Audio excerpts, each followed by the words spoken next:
이 시간 다 함께 사도신경을 고백함으로 2월 14일 새벽 예배를 하나님께 올려드리도록 하겠습니다. 나는 전능하신 아버지 하나님 천주의 창조주를 믿습니다. 나는 그의 유일하신 아들 우리 주 예수 그리스도를 믿습니다. 그는 성령으로 잉태되어 동정녀 마리아에게서 나시고 본디오 빌라도에게 고난을 받아 십자가에 못 박혀 죽으시고 장사된 지 사흘 만에 죽은 자 가운데서 다시 살아나셨으며 하늘에 오르시어 전능하신 아버지 하나님 우편에 앉아 계시다가 거기로부터 살아있는 자와 죽은 자를 심판하러 오십니다. 나는 성령을 믿으며 거룩한 공교회와 성도의 교제와 죄를 용서받는 것과 몸의 부활과 영생을 믿습니다. 아멘. 이 아침에 우리가 함께 나눌 말씀은 요한복음 12장 44절에서 50절까지 말씀입니다. 이 시간 우리 함께 읽도록 하겠습니다. 예수께서 외쳐 이르시되 나를 믿는 자는 나를 믿는 것이 아니요 나를 보내신 이를 믿는 것이며 나를 보는 자는 나를 보내신 이를 보는 것이니라. 나는 빛으로 세상에 왔으니 물은 나를 믿는 자로 어둠에 거하지 않게 하려 함이로다. 사람이 내 말을 듣고 지키지 아니할지라도 내가 그를 심판하지 아니하노라. 내가 온 것은 세상을 심판하려 함이 아니요 세상을 구원하려 함이로다. 나를 저버리고 내 말을 받지 아니하는 자를 심판할 이가 있으니 곧 내가 한 그 말이 마지막 날에 그를 심판하리라. 내가 내 자의로 말하는 것이 아니요 나를 보내신 아버지께서 내가 말할 것과 이를 것을 친히 명령하여 주셨으니 나는 그의 명령이 영생인 줄 아노라. 그러므로 내가 이르는 것은 내 아버지께서 내게 말씀하신 그대로니라 하시니라. 아멘. 요한복음 12장은 유월절 명절에 예수님이 예루살렘에 올라오셨을 때 예수님을 대하는 두 부류의 사람들에 대해서 기록하고 있습니다. 첫 번째 부류의 사람들은 예수님이 행하신 놀라운 이적들과 표적들을 보고 예수님을 하나님이 보내주신 구세주 메시아로 믿고 고백하는 사람들이었습니다. 또 다른 부류는 정반대로 예수님이 행하신 놀라운 이적들과 일들을 직접 보고 듣고 경험했음에도 불구하고 여전히 예수님을 메시아로 인정하지 않았을 뿐만 아니라 오히려 예수님을 비난하고 핍박하는 사람들이었습니다. 우리가 상식적으로 생각을 해보면 예수님이 행한 이런 놀라운 일들을 볼 때 당연히 첫 번째 부류의 사람들과 같이 예수님을 메시아로 믿고 영접해야 되는 것이 아닐까라는 생각이 듭니다. 그런데 왜 이렇게 수많은 사람들이 오히려 예수님을 거절하고 거부하고 오히려 예수님을 배척했을까요? 사도 요한은 오늘 그 이유를 오늘 43절에 다음과 같이 말하고 있습니다. 그들은 사람의 영광을 하나님의 영광보다 더 사랑하였더라. 예수님을 반대하는 수많은 사람들 중에는 사실은 마음으로는 예수님이 행한 이적들을 보고 저분이 메시아가 아닐까라는 생각을 하는 사람들이 있었는데 제사장이나 서기관이나 바리새인들과 같은 종교 지도자들의 눈밖에 나는 것이 두려워서 예수님을 배척하고 대적하는 자리에 서 있는 사람들이 많이 있었다는 것입니다. 요한은 이들이 이처럼 행동하는 것은 그들이 하나님으로부터 오는 영광을 구하기보다는 사람들로부터 오는 영광을 더 사랑했기 때문이라고 지금 고발하고 있습니다. 이 말을 조금 더 쉽게 풀어서 설명하면 하나님께 인정받는 것보다 사람들한테 인정받는 것이 더 중요하게 생각했다는 것입니다. 하나님께 버림받는 것보다 사람들에게 버림받는 것을 더 두려워하고 있었다는 것입니다. 이들의 이러한 태도는 요한복음 12장에서 예수님이 보여주는 태도와 완벽하게 대조를 이루고 있습니다.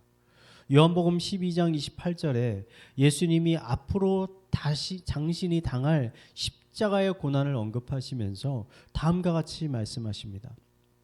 아버지여, 아버지의 이름을 영광스럽게 하옵소서.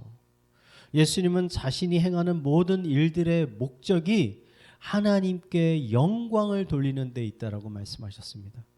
예수님이 자신이 행하는 어떠한 행동이나 말이 사람들에게 심한 모욕감이나 반감을 일으킬 수 있다는 사실을 사실 예수님을 잘 알고 계셨습니다.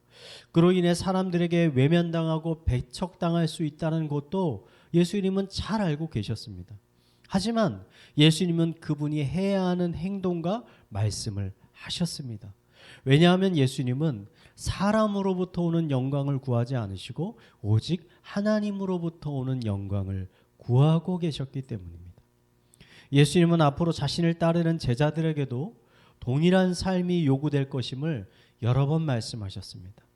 마태복음 16장 24절에 예수님은 이렇게 말씀하십니다. 예수께서 제자들에게 이르시되 누구든지 나를 따라오려거든 자기를 부인하고 자기 십자가를 지고 나를 따를 것이니라. 그러므로 기독교인의 삶에는 하나님으로부터 오는 영광을 구하는가 아니면 사람으로부터 오는 영광을 구하는가의 선택이 항상 요청되어지는 것을 우리는 깨닫게 됩니다. 사도 바울도 갈라디아서에서 예수님과 비슷한 고백을 하였습니다. 이제 내가 사람에게 좋게 하랴 하나님께 좋게 하라. 사람들에게 기쁨을 구하랴 내가 지금까지 사람들의 기쁨을 구하였다면 그리스도의 종이 아니니라. 바울은 갈라디아 교인들이 좋아할 만한 메시지가 무엇인지 잘 알고 있었습니다. 갈라디아 교회에 들어온 거짓 교사들은 이 교인들이 좋아할 만한 교훈과 가르침을 주어서 그들의 환심과 마음을 얻으려 하였습니다.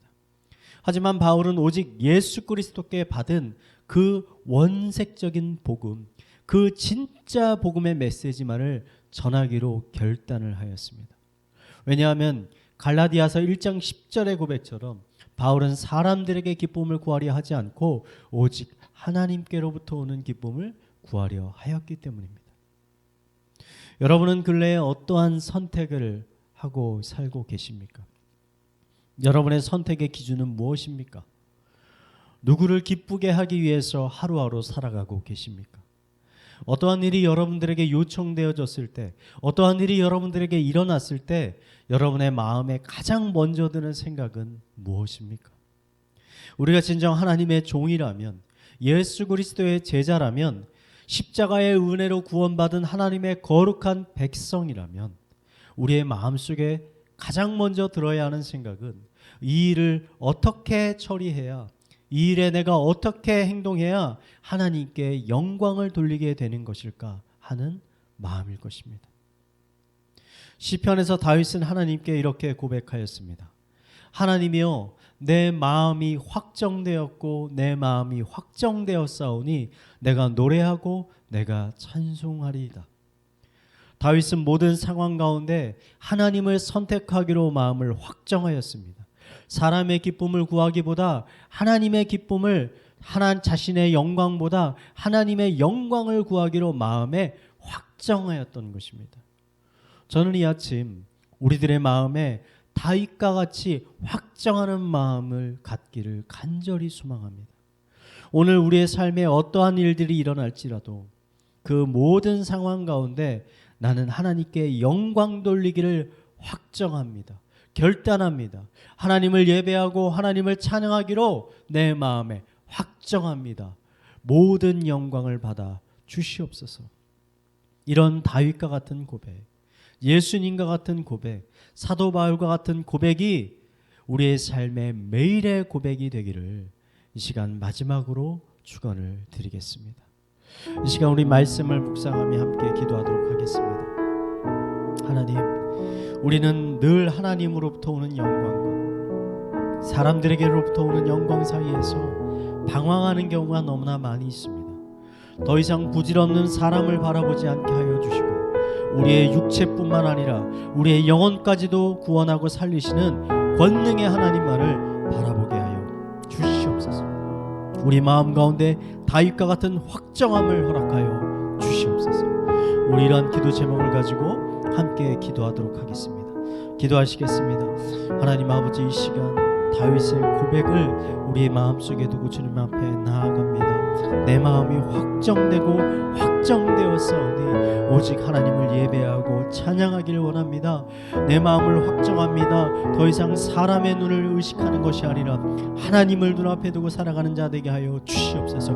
코란데오의 마음을 가지고 살아가게 하여 주시옵소서. 우리의 육체를 판단하는 사람들의 능력이 아닌 우리의 육체뿐만 아니라 우리의 영혼까지도 살리고 죽이시는 권능의 하나님만을 바라보며 나아갈 수 있도록 주님께서 인도하여 주시옵소서. 더 이상 부질없는 세상의 것들을 붙잡는 것이 아니라 영원 불면한 하나님의 진리를 붙잡고 나아가는 주님의 귀한 자녀들 될 수 있도록 인도하여 주시옵소서. 매일매일 나 자신을 부인하고 나에게 있는 십자가를 지고 예수 그리스도의 길을 따라가는 주의 거룩한 자녀를 될 수 있게 하여 주시옵소서. 우리 예수 교회를 위해서 함께 기도하도록 하겠습니다. 시간 영혼을 살리는 공동체가 되게 하여 주시옵소서. 기도 제목을 가지고 고백합니다. 우리 의왕 우리 교회 성도들이 복음으로 충만하게 되어서 예수님의 사랑의 넓이와 높이와 깊이와 길이를 더 점점 알아가게 하여 주시옵소서. 풍삼초 풍삼길을 통해서 영혼구원과 재생산의 삶을 살게 하여 주시옵소서. 다락방 공동체가 새로운 초신자를 잘 품고 잘 자랄 수 있는 영혼의 모판이 되게 하여 주시옵소서. 우리는 기도 제목을 가지고 교회를 위해서 함께 기도하도록 하겠습니다. 기도하시겠습니다. 하나님 아버지, 우리 의왕 우리 교회를 위해서 기도합니다. 의왕 우리 교회가 영혼을 품고 살리고 아버지 생산하는 아버지 그런 교회가 되게 하여 주시옵소서. 먼저 우리들이 복음으로 충만하게 되어져서 예수 그리스도의 십자가가 주는 그 사랑의 너비와 높이와 길이와 깊이를 우리가 먼저 깊이 깨달아서 그 은혜를 깨닫고 감동하고 감사함에 넘쳐서 그 복음을 우리 주변에 있는 사람들에게 흘려보내는 자들 되게 하여 주시옵고, 교회에서 이루어지는 다양한 복음의 훈련들, 그 훈련들에게 아버지 우리가 많은 사람들이 참여하여져서 우리가 훈련받고 또 우리가 배운 것들을 우리 주변 사람들에게 잘 복음을 전할 수 있는 주님의 귀한 일꾼들 되게 하여 주시옵소서. 특별히 다락방 가운데 성령의 충만함을 부어주셔서 그 다락방 모임을 통해서 우리의 영혼들이 성장하고 자라나고 성숙해가는 좋은 주님의 모방과 같은 아버지 교회가 될 수 있도록 주님께서 인도하여 주시옵소서. 우리 시간 자신의 가정과 우리의 나라와 사회와 개인의 기도 제목을 가지고 함께 기도하도록 하겠습니다. 기도하시겠습니다. 하나님 아버지,